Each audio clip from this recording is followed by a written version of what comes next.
Hi guys, welcome back to my YouTube channel. हाँ, hi guys, welcome back to my YouTube channel. तो मेरे साथ थोड़े दिनों पहले बहुत बड़ा स्कैम हुआ है और ये बहुत सारे लोगों के साथ होता है डाटा एंट्री जॉब्स के से रिलेटेड। सो मेरे साथ एक बहुत बड़ा डाटा स्कैम हुआ। मैं नहीं चाहती कि आप लोगों के साथ हो, तो मैं आपके साथ शेयर कर रही हूँ अपना एक्सपीरियंस।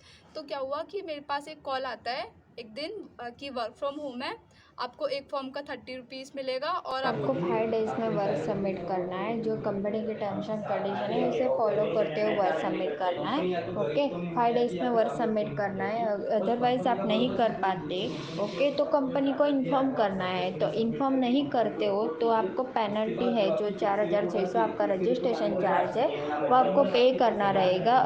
अगर आप सक्सेसफुली वर्क सबमिट करते हो तो आपके रजिस्ट्रेशन जो चार्ज है वो आपकी सैलरी से डिडक्ट होके आएगा। ओके, टोटल 500 फॉर्म्स भरने हैं, ठीक है। और रजिस्ट्रेशन फीस कुछ भी नहीं है कि जब आपको लास्ट में जो भी वो पे करेंगे, ठीक है, उसमें से आपका कट जाएगा जो भी रजिस्ट्रेशन फीस होगा। सर्विस चार्ज कोई नहीं लगेगा।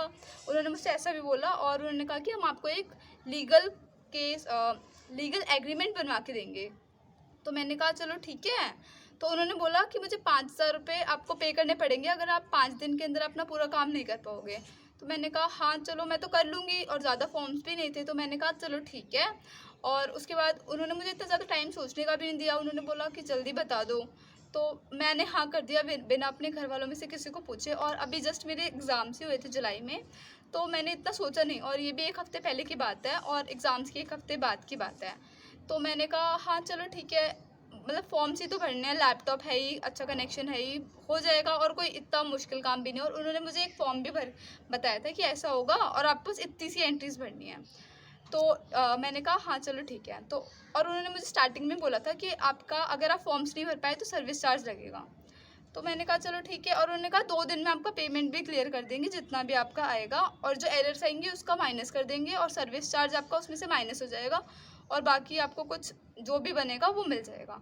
तो मैंने स्टार्ट करा। तो एक दिन हुए थे, उस दिन तो मैंने कुछ नहीं करा। फिर सेकेंड डे ऑफ था तो वो भी नहीं आई थी लड़की जो भी मेरे को समझाने वाली थी, तो वो तो ऐसे ही चला गया। थर्ड डे क्या हुआ, मैंने थोड़ा सा स्टार्ट किया और उसके बाद उन लोगों ने, मैंने पहले लैपटॉप में करा था फिर उसमें, तो उन्होंने कहा कि मल्टीपल लॉगिन है, ये कह के उन्होंने मुझे ब्लॉक कर दिया।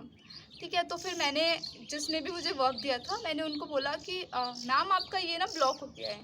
तो उन्होंने कहा कि ये आपकी गलती है, हमने आपको पहले ही बोला था और अब आपको 8,000 रुपये भरने पड़ेंगे। मैंने कहा कि मैं तो एक स्टूडेंट हूँ, मैं आपको 8,000 रुपये कहाँ से ला के दूँ।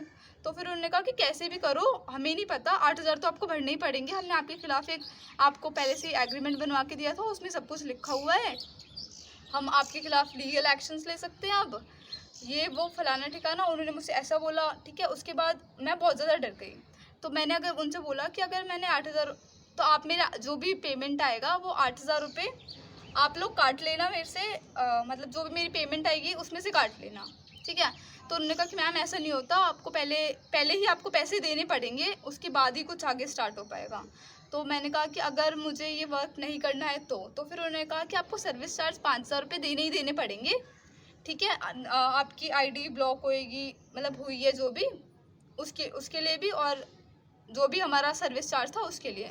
तो मैंने उन्हें कहा कि मैं आपको कहाँ से दे दूँ, ठीक है। तो कह रही कि ठीक है, तो हम आपके घर एक लीगल नोटिस भिजवा देंगे और पुलिस आपके घर आएगी, ये वो। और मतलब इतना मैं बहुत ज़्यादा रोने लग जाती हूँ जल्दी जल्दी। तो मैंने उनको यही बोला कि मैम ये मुझसे नहीं हो पाएगा, और क्योंकि मैं स्टूडेंट हूँ और मेरी फैमिली कंडीशन भी इतनी अच्छी है नहीं, तो फिर मैं नहीं कर पाऊँगी। तो उन्होंने कहा कि ठीक है, और नेक्स्ट, मतलब उन्होंने ही ऐसा कह के मुझे इतनी तरह बुरी तरह से डरा दिया। तो क्या हुआ, ये लोग मुझे अलग अलग नंबर से कॉल्स कर रहे थे और मैं इतना मेंटली हैरेस हो गई थी, इतना ज़्यादा मेंटली हैरेस हो गई थी। तो मैंने क्या किया, हार कर मैंने अपनी एक फ्रेंड को कॉल करा। मैंने उनको बोला कि आप मुझे 8,000 रुपये उधार दे दो, और फिर मतलब मैंने उनको बताया कि ऐसा ऐसा ऐसा हुआ है। तो उन्होंने मुझे बोला कि किसी को भी 8,000 रुपये ऐसे मत दो, ऐसे बहुत ज़्यादा स्कैम्स चल रहे हैं। तो मतलब मेरे ना उस टाइम दिमाग में कुछ नहीं आ रहा, क्योंकि वो लोग मुझे, उन लोगों ने कहा था कि सिर्फ आपके पास 15 मिनट है, आपको जल्दी से जल्दी पैसे देने पड़ेंगे, वरना हमने आपका केस फॉरवर्ड कर ही दिया है और वो मतलब एक्शन में आ जाएगा एकदम। तो उस टाइम मैं बहुत ज़्यादा डरी हुई थी। तो उसके बाद मैंने अपने भाई को बताया, रियल भाई को। तो उसने अपने किसी फ्रेंड को बोला और उसके फ्रेंड के कोई रिलेटिव में कोर्ट में थे। तो उन्होंने बोला कि जितने भी डॉक्यूमेंट्स उन्होंने भेजे और जितने भी कॉल रिकॉर्डिंग्स आपके पास है, क्योंकि मेरे पास भी भेजी तो फिर उन्होंने मुझे बोला कि जो इन्होंने एग्रीमेंट बना के दिया है वो फेक एग्रीमेंट है, उसका जो स्टैम्प है वो अलग है और जिसकी स्टैम्प थी वो आउटडेटेड स्टैम्प थी, ठीक है। तो उसके बाद मैंने उनको फ़ोन करके ऐसा बोला तो फिर वो बिल्कुल अजीब से ही बिहेव करने लग गए, मतलब वो मान ही रहे थे, कह रहे हाँ आपका एक्शन फॉरवर्ड, और मैं तो बहुत ज़्यादा डरी हुई थी। तो क्या किया मैंने, कॉन्फ्रेंस कॉल लगा के तीनों को लगवाया। तो फिर उन अंकल ने उनसे बात की कि हमने आपके खिलाफ लीगल एक्शन ले लिए और तो ऐसा ऐसा ऐसा हो जाएगा। तो वो लोग कह रहे कि हाँ ले लो, और फिर अंकल ने भी कहा कि हाँ ठीक है। उसके बाद उन्होंने मुझे ऐसा बोला कि इनको हर जगह से ब्लॉक कर दो, और हमने मतलब मैंने साइबर सेल में भी फ़ोन करके बोल दिया, क्योंकि मेरे आगे मैंने जिनको अपने एक सर को बताया था, एंटी साइबर क्राइम सोसाइटी के सर को, तो उन्होंने भी बोला कि साइबर सेल में फ़ोन करके बता दो और कंप्लेंट रजिस्टर कर दो, ठीक है। तो मैंने कर दी। उसके बाद उन्होंने मुझे बोला कि मतलब जब मैंने उनको पूरी स्टोरी बताई तो उन्होंने मुझे ऐसे बोला कि आपने उनको पैसे तो नहीं दिए हैं? तो मैंने उनको बोला कि नहीं, कोई पैसे नहीं दिए हैं। तो जो मेरे साइबर क्राइम सोसाइटी के सर थे तो उन्होंने ऐसे बोला कि अगर पैसे फंस जाते तो वो निकलते नहीं है, तो गाइस आप प्लीज़ ऐसे किसी को मत पे करना। और ये जितने भी होते हैं ना, मैं आपको यहाँ पे एग्रीमेंट दिखा सकती हूँ, वो एकदम फेक होते हैं।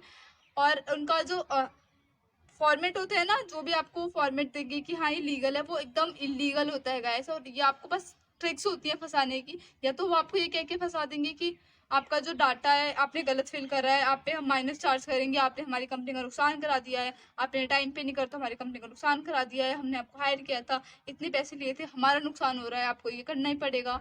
और ये लोग बहुत ज़्यादा मेंटली हैरेस कर देते हैं, और ये लोग भी मेरे ख्याल से ऐसे ही लोग ढूंढते हैं जो बहुत जल्दी हैरेस हो जाते हैं, परेशान हो जाते हैं लोगों से, और ये अलग अलग नंबर से फ़ोन करके भी आपको इसलिए हैरेस करेंगे। पर डरने की कोई ज़रूरत नहीं है। मैंने तो फिर भी उनको किसी लॉयर से बात करवाई थी। अगर आप नहीं भी करवाएंगे ना, उनका नंबर ब्लॉक कर दो, उनको बोल दो कि हाँ मैं कुछ नहीं डरती हूँ, जो करना है कर लो, सीधा सीधा। वो लोग खुद से डर जाएंगे, मतलब आपको डरने की कोई ज़रूरत नहीं है। और अगर आपको इतना डर लग रहा है तो आप अपने घर वालों से शेयर कीजिए। मतलब मैंने भी रात को बताया पापा को कैसे ऐसे ऐसा हो गया, तो फिर वो कह रहे कि हाँ मुझे भी बताना चाहिए था, उनको भी मतलब इतना आइडिया था।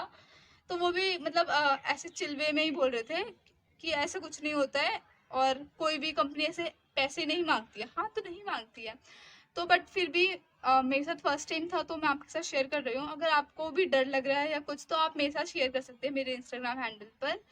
और डरने की कोई बात नहीं है, कुछ भी नहीं होगा। आप सिंपली उनको ब्लॉक कर दीजिए और साइबर सेल में आप उनकी कंप्लेंट रजिस्टर कर दीजिए। आप गूगल करेंगे तो आपको साइबर सेल का नंबर मिल जाएगा, वरना मैं इधर डाल देती हूँ साइबर सेल का नंबर, ठीक है। आप उनको कॉल कर सकते हैं। और पहले तो आपको खुद से बताना होता है कि आपके साथ ये हुआ है साइबर सेल में। और फिर अगर अगर वो लोग कुछ ज़्यादा करते हैं तो आप एफआईआर भी रजिस्टर करा सकते हैं।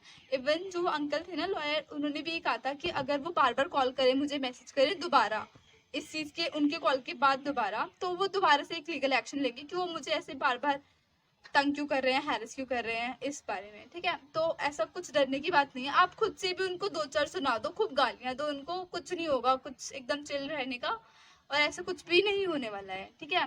तो बस अपने घर वालों को शेयर कर लो, और लीगल बात उनको पता होनी चाहिए, ठीक है। और ऐसा कुछ नहीं होगा। और ऐसी जॉब्स मत करो गाइस, आपका टाइम वेस्ट होता है। और कुछ लोग ऐसे भी होते हैं जो मनी पे कर देते हैं, क्योंकि लीगल एक्शन से सब लोगों को थोड़ा बहुत तो डर लगता ही है, कितने भी बड़े लोग हों। और बच्चों को तो वैसे ही, और फिर जैसे ही मतलब 12th के बाद ही बच्चे आ जाते हैं तो फिर वो सोचते हैं कि हाँ थोड़ा सा इंडिपेंडेंट मतलब बन जाए, ठीक है। तो फिर वो लोग भी वर्क फ्रॉम होम ढूंढते रहते हैं। तो इन लोगों का टारगेट ऐसी ही ऑडियंस होती है जो थोड़ा डरे। और 12th के बच्चों को सच बताऊं तो कुछ भी नहीं पता होता है, ये तो आप लोग भी समझ सकते हैं। तो मेरा बस इससे बताने का मोटिव यही है कि आप लोग थोड़ा ज़्यादा ध्यान दें और ऐसे स्कैमर्स के चक्कर में मत फंसिए। और किसी को भी पैसे मत दो यार, किसी को भी मत दो। आप साइबर सेल में जाओ और उनकी कंप्लेन कर दो, फिर आगे जो होगा होगा, कुछ नहीं होगा, वैसे डरने की कोई बात नहीं है। ओके, सो मेरा एक्सपीरियंस इतना ही था। तो मैंने मेन कंप्लेन जो थी साइबर सेल में, उन्होंने मुझे एक और नंबर दिया था वैसे, 5 डिजिट का नंबर। अगर आपको चाहिए हो तो आप मुझे बता देना, ठीक है। उन्होंने मुझे बोला था उस पर कॉल करो और उनको दोबारा बताओ, क्योंकि वो शायद उस टाइप के केस नहीं लड़ते थे, मतलब वो भी साइबर सेल में ही थे बट वो वाले डिपार्टमेंट के नहीं थे। तो उन्होंने मुझे बोला था उस पर जाके एफआईआर रजिस्टर करो। तो मेरे सर ने कहा था ऐसा, मतलब साइबर क्राइम सोसाइटी वाले सर ने, कि अगर आगे कुछ होता है कल परसों तक तो हम नहीं करें, तो हम कर देंगे, अगर नहीं होता तो चिल रहने का, कुछ भी मत करो। तो उसके अगले दिन से ही, मतलब जैसे ही मैंने उनको ब्लॉक करा, उन लोगों ने कुछ भी रिस्पॉन्स नहीं दिया। और अब तो 1 हफ्ता भी हो चुका है, तो फिर अब कुछ भी नहीं हो रहा है ऐसा।